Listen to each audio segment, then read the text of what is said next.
Vendo você falar assim, você já contou que você é um missionário. Sim. Quando você começa a falar, você vai sendo... O que eu sinto é que você vai sendo preenchido, sabe? Sim, é isso. E você começa a falar e vai fluindo. É como se fosse uma coisa, um dom natural mesmo. É maior do que você. É bem perceptível para quem está de frente. O que você me fala, por exemplo, de uma criança pregando, um pastor mirim? O que você percebe dessa situação? Você acha que é válido, não é? Todas as pessoas são chamadas a pregar o evangelho. Todas. Mas nós temos que entender, Robertinho, o que nós enxergamos como pregar. Eu não autorizaria a minha filha de 7 anos a ficar cumprindo a agenda de igreja em igreja pregando. Por que não? Porque ela é uma criança. A minha filha precisa de viver no mundo lúdico da criança. A minha filha prega. Ela prega na escola, ela prega na van, mas na linguagem infantil, como uma criança. Entende? Não sem uma responsabilidade, sem um holofote. Principalmente aí, sem o holofote. O pregador não foi chamado para atrair para si holofotes. Jesus, quando Jesus estava falando sobre João, aliás, João falando sobre Jesus, João disse assim, porque João estava preso, aí os discípulos foram lá até João tentar criar ciúmes, tentar criar uma contenda. E aí falou assim, olha, Jesus está batizando mais discípulos do que você. E nem era certo que Jesus batizava. E aí João mandou a resposta assim, quem tem a esposa é o esposo. E o amigo do esposo se alegra ao ouvir a voz do esposo. Importa que ele cresça e eu diminua. Todo pregador do evangelho tem que ter essa máxima na sua cabeça. Importa que Jesus cresça e eu diminua. E como que Jesus cresce? Através da palavra. A palavra do evangelho pregada, isso é Jesus crescer. Então, no momento em que eu estou pregando e a pessoa presta muito mais atenção em mim do que na essência do evangelho que é pregada da minha boca, tem alguma coisa errada. Eu estou crescendo e Cristo não está crescendo. Agora, eu como pregador, nós como pregadores, nós temos que orar e buscarmos intimidade com o Senhor a tal ponto que quando nós abrirmos a nossa boca, nós nos diminuamos pela fumaça do Espírito de Deus. Porque era assim que acontecia no sacerdote.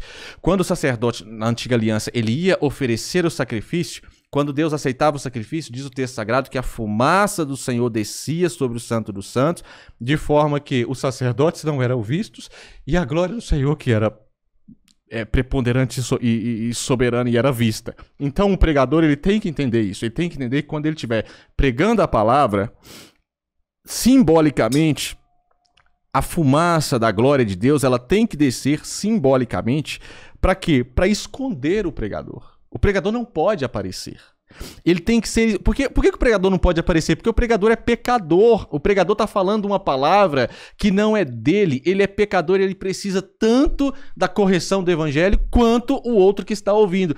Então é necessário que a fumaça da glória de Deus cubra o mensageiro para que a glória de Deus seja percebida. Entende? Então, respondendo a sua pergunta, vejo com muitas ressalvas toda vez que eu uso, um pregador mirim tá pregando aí.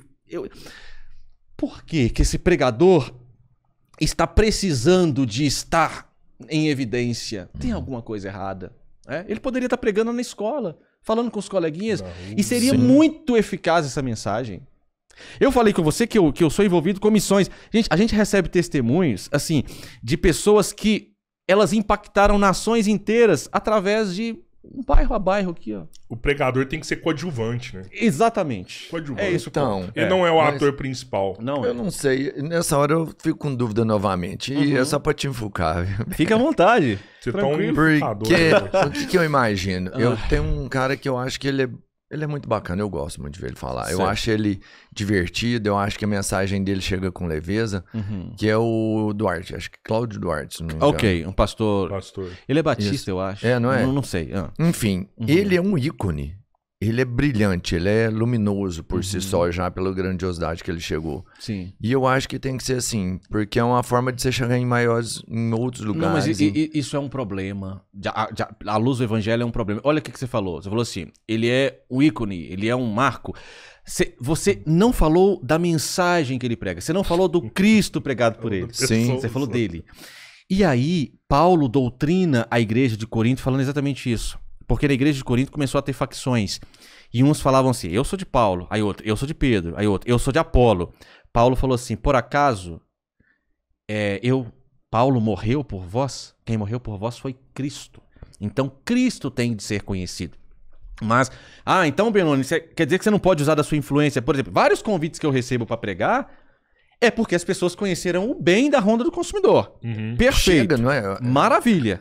Ótimo. Só que quando eu assumo o púlpito para pregar, não pode ser o bem. Não pode ser.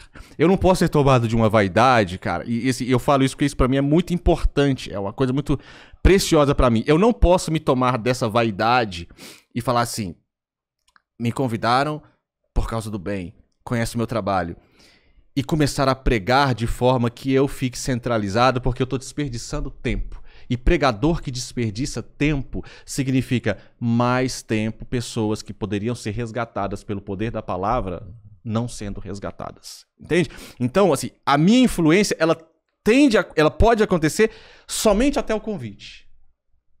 Nem quando eu chego à igreja. Por quê? Quando eu chego à igreja, eu chego como o pregador, eu chego como um irmão, como qualquer outro. Então, até a forma como eu adentro a igreja, eu não posso esperar holofote, recepção. Não. O pregador? Não posso. Eu tenho que ser o quê? Eu tenho que chegar como um servo de Cristo. Então, o Ben Mendes é só até o momento do convite. Depois que ele foi convidado para pregar, é o Benoni que está pregando a mensagem de Cristo, que não pode de forma nenhuma se sobrepor a essa mensagem. É como eu creio. E, infelizmente, o que a gente tem visto na atualidade, e não é só na atualidade, isso vem dos tempos remotos também, que alguns pregadores ficam maiores do que a mensagem. Aí ele tinha que fazer o quê? De acordo com as escrituras. É um momento que ele deveria recuar. Entende? Recuar. A partir do momento em que meu nome está acima da mensagem, é o momento que eu vou recuar, eu vou me esconder debaixo da fumaça, exatamente, para que o Senhor me molde novamente e me chame se quiser. É a hora de excluir o Instagram e começar outro novo. E começar outro novo, você tá entendendo. E o Senhor me chamar de novo se quiser, porque eu não tenho o direito de me intitular. Eu sou o evangelista, pregador. Não, porque se o Senhor falar para mim assim, Benoni, então a partir de agora eu não quero que você pregue mais a minha mensagem de forma ostensiva com o microfone na mão. Eu não tô a fim de obedecer. E esse é o problema desses pregadores estrela. O cara se acostuma. Então se a agenda começar a baixar, ele arruma um jeito da agenda voltar. Não pode ser assim. Quem faz a agenda de um pregador bíblico deve ser o Espírito Santo. Então eu não tenho que ajudar o Espírito Santo em nada. Então, tem um mês que eu não sou convidado para pregar, tudo bem, o Senhor que está comandando tudo. Eu vou fazer um banner aqui, vou fazer um acontecimento ali para eu passar a ser convidado? Pera, então o Senhor já se afastou de mim. E não pode ser assim.